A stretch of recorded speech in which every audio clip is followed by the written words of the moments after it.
L8S Pro gua dijual, gua ganti ini. Ya ini dia ya, dia Velox yang E, yang tipe bawah. Loh, kenapa ya belinya yang tipe bawah, Bang? Jadi gini, kita dengerin dulu. Jadi waktu itu ya dia itu buka booth di Jakarta Fair 2026 gitu ya. Terus ternyata ada diskon dia ya Velox E. Dari harga 19 juta on the road turun 5 juta diskon. Jadi 14 juta sekian. Wow, menarik gue bilang kan. Terus L8S Pro gua momentum banget. Harganya lagi naik, lagi hype banget tuh ya kan. Juga nggak tahu hype-nya karena apa, karena berbagai macam faktor kali ya, karena sekarang lagi model-model motor listrik terus dibuat drag, terus L8S Pro dikasih mata-mata minion terus jadinya lucu gitu ya. Jadi ada banyak influencer juga yang bikin kayak gitu ya kan, terus harganya jadi naik. Yang awal tahun 2026 ini yang gue tahu tuh harganya jatuh banget. Second gue waktu itu biasanya kalau ditawar terus ada yang jual 4 juta, 5 juta, 6 juta itu udah bagus banget. Terus waktu itu off the road harganya di dealer sempat numpuk. Itu luar biasa sedih sih gue juga ngeliatnya. Gue numpuk, nggak ada yang laku gitu ya kan. Harganya dijual juga tuh pernah off the road 8,5 juta. Nggak ada yang beli juga. Pas itu yang tadi gue bilang, mata minion lah, drag race lah, modifikasi, L8S Pro gabung di bawah sih naik. Pas banget. Ya momentum tadi Jakarta Fair ini di diskon, ini naik, L8S Pro ini turun, ngepas deh. Ya udah, gue beli ya kan, nggak nambah banyak, langsung ada motor listriknya di depan gue ini baru lagi. Thank you juga buat Dablong EV yang jualin L8S Pro gue ya, bantu jualin, yang akhirnya gue bisa dapat Velox E juga dari dagangannya beliau gitu ya kan. Yang beli L8S Pro gue coba komentar di bawah biar tahu nih kita ngumpul di sini. Terus pas udah selesai PRJ atau Jakarta Fair 2026 harganya naik lagi jadi 19 juta lagi normal. Jadi yang beruntung pas PRJ momentum itu yang beli ya dia Velox E, coba komentar di bawah, kita ngumpul di sini. Kita obrolin nih motor ini. Tapi di sini gue belinya Velox yang E ini off the road ya, jadi lebih murah lagi. Cuma 12 jutaan. Nah, nanti pajaknya gimana Bang? Ya nanti gue urus sendiri, gue juga pengen nyobain ngurus sendiri ya, nggak tanpa dari dealer gitu ya. Ya karena belum ada plat nomor, karena fakturnya juga belum jadi ya.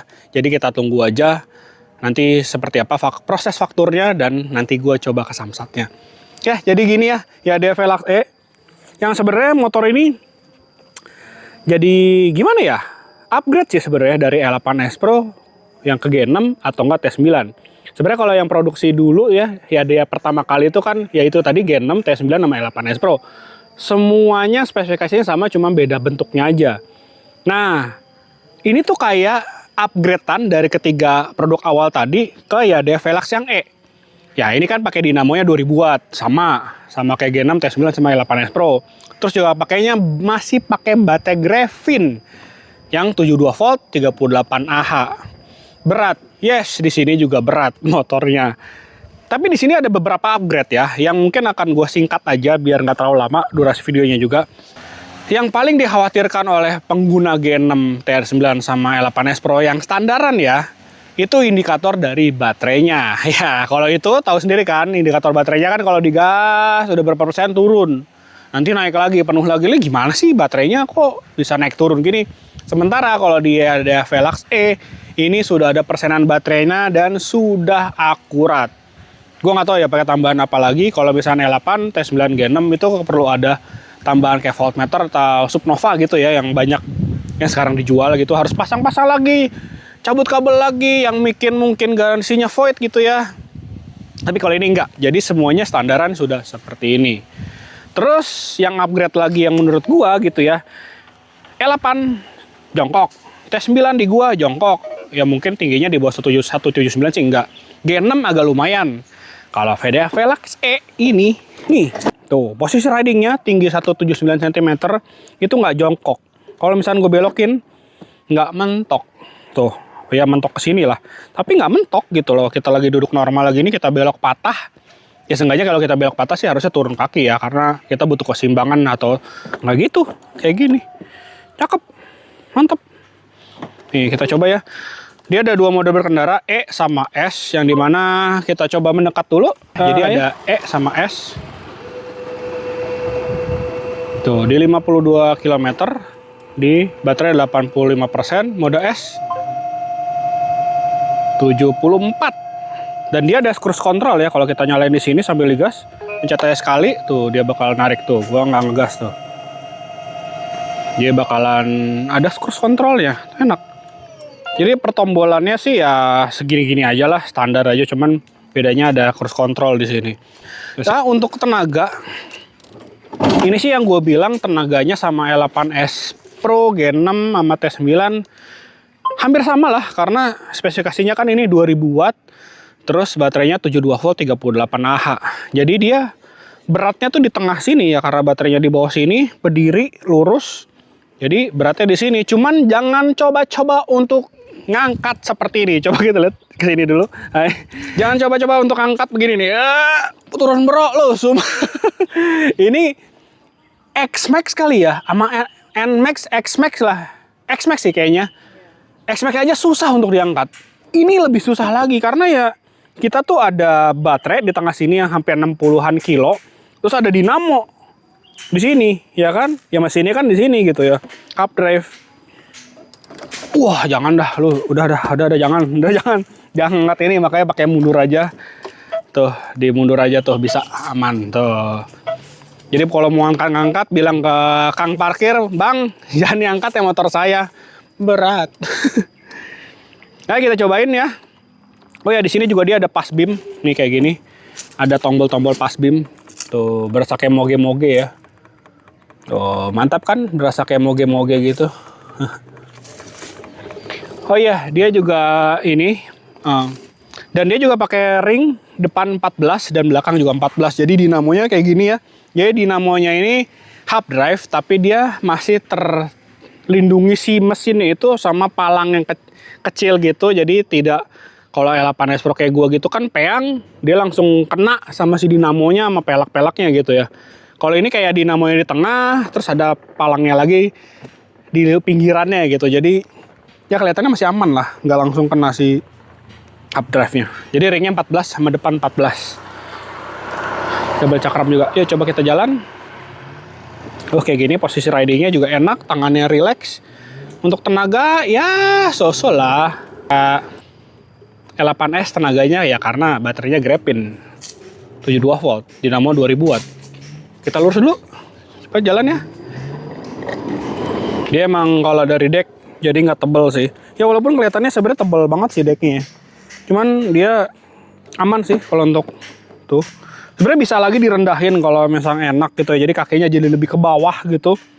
Tapi kenapa ada tebel aja nih ya? Di bawah tuh kalau nggak salah gue lihat untuk kapan gitu, itu kayak ada ruang lagi tapi kosong. Sayang, mendingan turunin aja ke bawah atau enggak bisa nambah baterai. Soalnya nggak ada bracket apa-apa sih, besi di situ cuman kosong aja. Ya plastik bawah, decknya. Udah gitu doang. Jadi ya DFLX ini tuh ada kunci bawaan kayak gini dan bisa juga pakai keyless dari HP.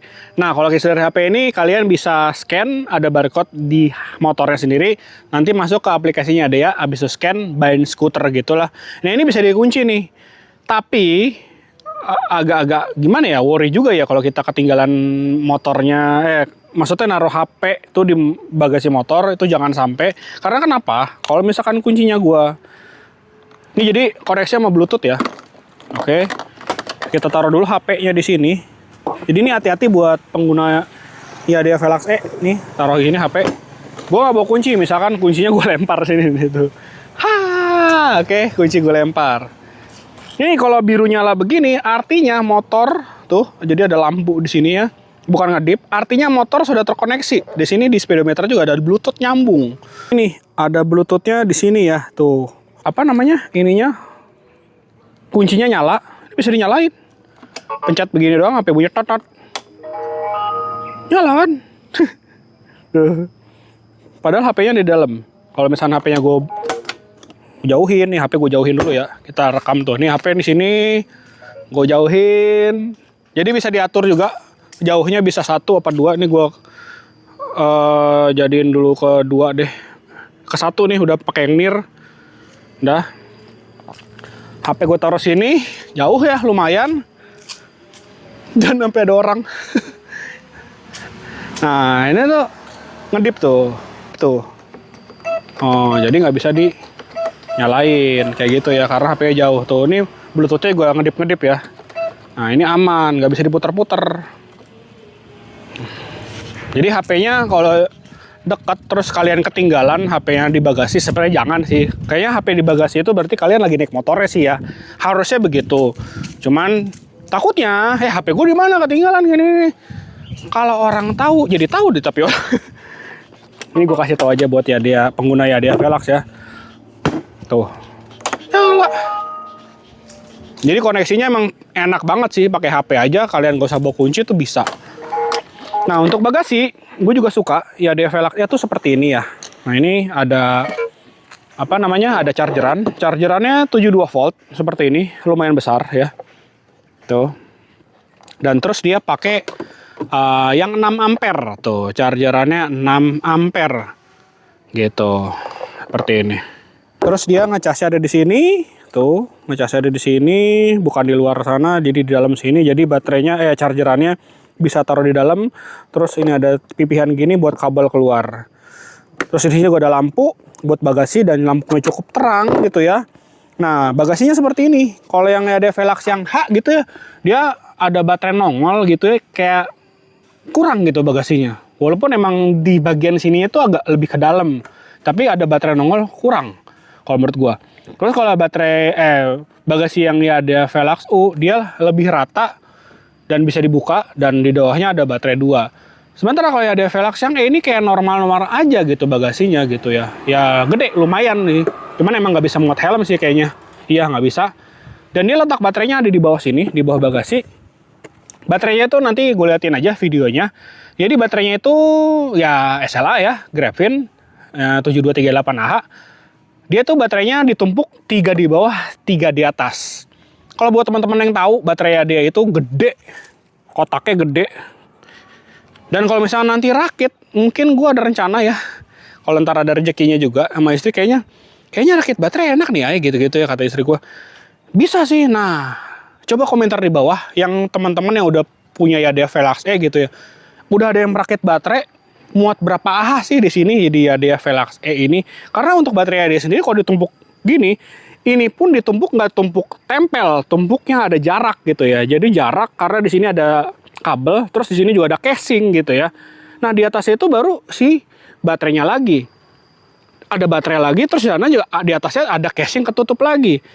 Ada kabel lagi, jadi gede. Baterai dia aja satunya udah gede, ditumpuk lagi, jadi gede. Itu kalau dibuat rakit baterai lithium atau pabrikan gitu ya, muat kali sekitar 50 AH. Iya, pasti muat. Ini itu aja belum jebol bagasi. Kalau kita misalkan jebol bagasi nih, kita buka, kita misalkan ya rada pengen gedean lagi, 70 AH, 60 AH, sampai sini gitu ya, sampai pengen atas ini. Mungkin menurut gua bisa sih. Makanya sebenarnya ada Velox ini, kalau menurut gua buat nyari bahan untuk modifikasi, ya ada Velox Cuman kalau misalnya kalian nggak dapat harga di PRJ atau di Jakarta Fair 2026 itu iya jadi 19 juta belinya gitu ya kan. Kalau misalkan kayak gua, mungkin teman-teman juga yang dari PRJ belinya gitu ya 2026 kemarin, ya bagus harganya. Jadinya bisa sisa-sisa duitnya bisa beli baterai atau yang lainnya gitu ya. Gua rasain dari ada Velox minusnya. Wih, langsung pada melek. Minusnya apa bang? Wih iya bang gitu. Nih salah satunya nih, kenapa ya dia bikin ini terlalu rendah? Kenapa? Gue tuh terlalu rendah, nggak tahu kenapa ini dibuat terlalu rendah. Ini sebenarnya ada ujungnya ini, memang buat ngangkat si motornya lebih enteng kali ya. Cuman dibuatnya terlalu rendah, nggak lebih di atas lagi. Ini tuh sebenarnya bisa makin di atas gitu loh, lebih di atas ini nih. Cuman ini terlalu rendah. Kalau kalian berdua gitu ya, terus belokan, terus ada gundukan, bunyi krek gini nih. Jadi kalau misalnya gue gini nih, tuh, nih kalian lihat ya, zoom ya di itunya ya, tuh. Ini misalkan ada orang, nih nggak ada orang nih. Kalau gue belok nih, kalau gue belok gue naikin, tuh lihat, Lihat standar ini, ya. Rendah kan? Nih tuh. Why gitu loh. Miringin. Oh iya, kalau lagi ada ini miring. Tuh. Ini ya karena gue tekan gini doang ya. Kalau ada orang mah pasti lebih parah lah turunnya. Gitu. Kalau kena tanggul. Kalau kena tanggul. Iya. Polisi tidur. Jadi kalau kena tanggul atau apa namanya? Poldur gitu ya, itu bakalan kesrot. Nih standar 2-nya kurang naik gitu. Terus minus selanjutnya sebenarnya ini nggak minus banget ya. Tapi minus untuk kalian jadi penumpang di motor listrik ini. Yang pertama kalau misalnya jadi pengendara ini tuh empuk sebenarnya untuk di jok depan. Tapi kalau untuk belakang dia tuh kayak kurang busanya gitu loh. Ini tuh di bagian sini nanti kalau kalian ke ya dia mana kalian tekan-tekan nih. Ini tuh bagian kayak kerasnya, casingnya dari si joknya. Jadi kalau ditekan gini tuh berasa pantat belakang tuh langsung nempel ke casingnya, bukan busanya.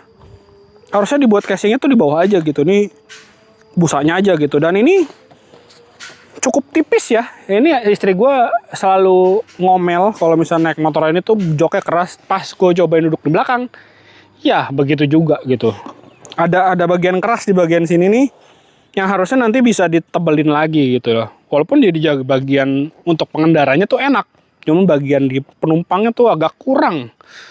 Tambahin lagi lah dikit, itu aja paling sih. Nah di speedometer kalau kita gas, tuh dia ada keluar powernya gitu ya. Ntar ada poldur. Nah kalau di rem nanti dia keluar regen brake-nya di sini. Jadi regen brake-nya tuh bukan dilepas gas ya. Ini kalau kita gas tuh naik powernya kemana gedenya gitu ya. Terus kalau misalkan dia dilepas gasnya, dia nggak ada regen brake. Tapi kalau di rem gini aja disentuh, nah walaupun nggak ngerem ini ya, dia tangan off aja, dia ada regen brake-nya tuh, itu muncul. Nah di sini ada power regen brake-nya. Ada seberapa besar dia meregeneratif braking-nya. Jadi ketika pencet rem aja, tuh nanti dia bakal gede tuh. Siang ya, dia lampu senja aja. Kalau kita nyalain bisa lampu utamanya nyala, jadi bisa dimatiin. Tapi kalau misalnya di malam hari, dia ada sensornya di sini ya, jadi dia bisa ngebaca juga gelap atau siangnya gitu, gelap atau terangnya gitu. Kalau misalnya kita ketengahin, nanti kalau malam tuh langsung auto. Jadi dia nggak perlu nyalain lampu utama switchnya, dia di tengah aja udah nyala sendiri lampu utamanya. Jadi ada auto. Jadi kalau kita tutup begini nih, kelihatan nggak ya dia? Nah tuh ada tulisannya kan nyala. Kalau kita tutup begini, kelihatan ya, ini ibaratnya lagi gelap. Nah jadi di tengah aja dia udah bisa nyala, tapi kalau gue buka dia terang, autonya hilang. Jadi udah auto headlamp, mantep loh. Ya itu dia tadi bahasan gue tentang Yada Velox E yang gue beli di PRJ 2026 yang harganya juga jadi renyah sekali. Komentar juga di bawah buat teman-teman yang dapat juga Yada Velox E di PRJ 2026 yang harganya mantap. Sekian dulu dari gue, terima kasih telah menonton. Jangan lupa like, share, dan subscribe. Bye-bye. Yada Velox E, renyah harganya.